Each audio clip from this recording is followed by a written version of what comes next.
लखनऊ की उन पुरानी गलियों से निकली एक ऐसी दास्तां जो शोर शराबे से बिल्कुल दूर है।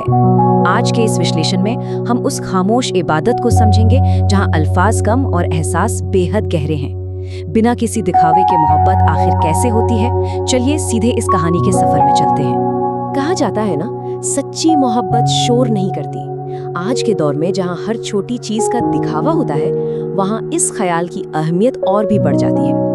असल में जो रिश्ते सबसे मजबूत होते हैं ना, वो अक्सर बिल्कुल खामोश होते हैं। और यही ठहराव, यही बिना कहे समझ लेने की ताकत इस पूरी कहानी की बुनियाद है। तो पहला पड़ाव, लखनऊ की खामोश मोहब्बत। यहाँ हमारे सामने दो बिल्कुल अलग किरदार हैं। एक तरफ है रेहान, सादा कपड़े पहनने वाला, बिल्कुल खामोश तबीयत का लड़का जिसके दिल में समुंदर जैसा ठहराव है। और दूसरी तरफ आयशा। मोहल्ले वाले कहते थे कि जब वो हंसती थी तो लगता था जैसे अंधेरी रात में अचानक चांद निकल आया। अब इनकी शुरुआत देखिए। रोज सुबह आयशा अपनी छत पर परिंदों को दाना डालती थी और नीचे गली में खड़ा रेहान वो बस चुपके से देखता रहता था। दोनों के दरमियान कभी कोई बात नहीं हुई, कोई लफ्ज नहीं बोला गया, सिर्फ आंखों का एक खामोश मुशाहिदा, एक ऐसा रिश्ता जो बिना एक लफ्ज बोले अपनी जगह बना रहा था। इसके बाद आता है दूसरा हिस्सा, पहली गुफ्तगू का जादू। सालों की खामोशी आखिर टूटी कैसे? एक शाम अचानक पूरे मोहल्ले की बिजली चली गई और इस गहरे अंधेरे ने एक ऐसा माहौल बनाया जिसने जैसे नियति को अपना काम करने का एक पूरा मौका दे दिया। हवा तेज थी और गली में घुप अंधेरा। आयशा अपने घर के बाहर खड़ी आसमान देख रही थी कि तभी जोर से हवा चली और उसका दुपट्टा उड़कर सड़क पर जा गिरा। सुनने में शायद बहुत आम सी बात लगती है, पर यही उड़ता हुआ दुपट्टा वो अनजान जरिया बन गया जिसने आखिरकार उनकी पहली बातचीत का रास्ता खोल दिया। रेहान ने फौरन आगे बढ़कर दुपट्टा उठाया, नजरें झुकाई और बेहद एहतराम से कहा, अमानत वापस कर रहा हूँ। सोचिए, इन चंद लफ्जों में कितनी इज्जत छुपी थी। इस एक छोटी सी बात में, उस अचानक आई मुस्कुराहट ने रेहान की पूरी दुनिया ही बदल कर रख दी। और इस मोहब्बत की गहराई हमें रेहान की डायरी से मिलती है। वो लिखता था, कुछ लोग दुआ की तरह होते हैं, नजर नहीं आते मगर सुकून दे जाते हैं। ये दुआ का जो तस्वर है, ये सिखाता है कि उनका रिश्ता किसी चोरी छुपे की मुलाकात से नहीं, बल्कि दूर से एक दूसरे की सलामती मांगने से परवान चढ़ रहा था। लेकिन फिर आता है तीसरा पड़ाव, किस्मत का कठिन इम्तिहान।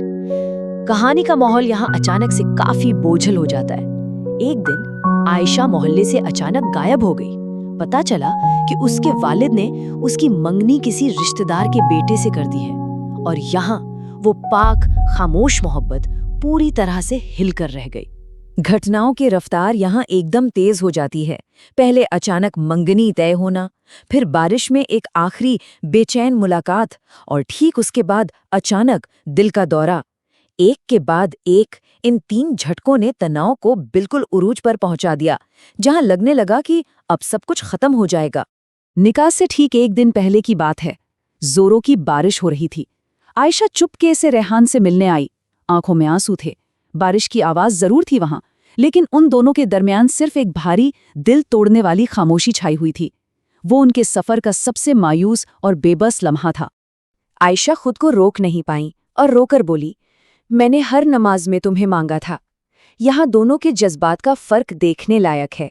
आयशा अपनी तड़प बोलकर बयान कर रही थी और रेहान, वो बिल्कुल खामोश था, क्योंकि अक्सर बेहद गहरा दर्द इंसान से उसकी आवाज छीन ही लेता है। जब आयशा ने रोते हुए पूछा कि क्या वो उसे भूल जाएगा, तो रेहान का जवाब था, मोहब्बत भुलाई नहीं जाती, बस दिल में दफन हो जाती है। इस पूरे विश्लेषण में लफ्ज बहुत कम है, पर जब बोले गए हैं तो उनका दर्द ठीक दिल तक उतरता है।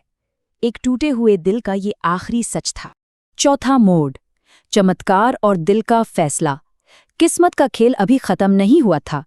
उसी रात आयशा के वालिद को अचानक दिल का दौरा पड़ा। अब कहानी में एक ऐसी कुर्बानी का वक्त था जो मीठी बातों से नहीं, बल्कि फौरन उठाए गए ठोस कदमों से साबित होनी थी। एक मेडिकल इमरजेंसी, हॉस्पिटल की भागदौड़ और खून की बेहद सख्त जरूरत। और पता है सबसे पहले कौन आगे आया? रेहान। बिना एक पल सोचे उसने अपना खून दिया। उसका ये निस्वार्थ अमल किसी भी मोहब्बत के इकरार या बड़े वादों से 1000 गुना ज्यादा जोरदार था। सबसे अहम बात यहाँ सामने आती है, जब आयशा के वालिद को इस बात का पता चला तो उनकी आंखों में आंसू थे। उन्होंने तुरंत ये एहसास किया, जो लड़का मेरी बेटी के लिए अपना खून दे सकता है वो उसे कभी तकलीफ नहीं देगा। रेहान की इस खामोश कुर्बानी ने न सिर्फ तकदीर का रुख मोड़ा बल्कि सारी रुकावटें दूर कर दीं। और अब आते हैं 5वें और आखिरी हिस्से पर, मोहब्बत का खूबसूरत अंजाम। ये पूरी कहानी अब एक बेहद पुरसुकून मोड़ पर आती है। ठीक 2 महीने बाद वही मस्जिद, वही मोहल्ला। माहौल पूरी तरह बदल चुका है। खामोशी आज भी मौजूद है, मगर अब ये दूरी की नहीं, मिलन और सुकून की खामोशी है। एक तरफ वो वक्त था जब रेहान उसी मस्जिद की आखिरी सफ में बैठकर रोता था, आयशा के बिना जीने का हौसला मांगता था, और 2 महीने बाद वो काजी के सामने निकाह के बाद सजदे में गिरा है, बस शुक्र अदा करते हुए कि उसकी खामोश दुआ आखिर सुन ली गई। जज्बात का ये उतार चढ़ाव वाकई कमाल का है। अगर इस पूरी चर्चा का निचोड़ निकालें तो वो इन 3 असूलों में बसा है: सब्र, दुआ और इज्जत। इन्हीं 3 चीज़ों ने इस खामोश मोहब्बत को मुकम्मल किया है। किसी दिखावे या शोर की ज़रूरत नहीं थी। ठहराव, दुआओं का असर और इंतहाई इज्जत, यही सच्ची मोहब्बत की पहचान है। तो चलिए इस विश्लेषण को एक ऐसे सवाल के साथ रोकते हैं जो हम सबको ज़रूर सोचना चाहिए। एक खामोश दुआ में आखिर कितनी ताकत होती है? शायद शोर मचाने से कहीं ज्यादा असर सच्चे दिल से निकली खामोशी और निस्वार्थ अमल में होता है। इस बात पर गौर जरूर कीजिएगा और ऐसे ही नए और गहरे विषयों को हमारे साथ समझते रहिए।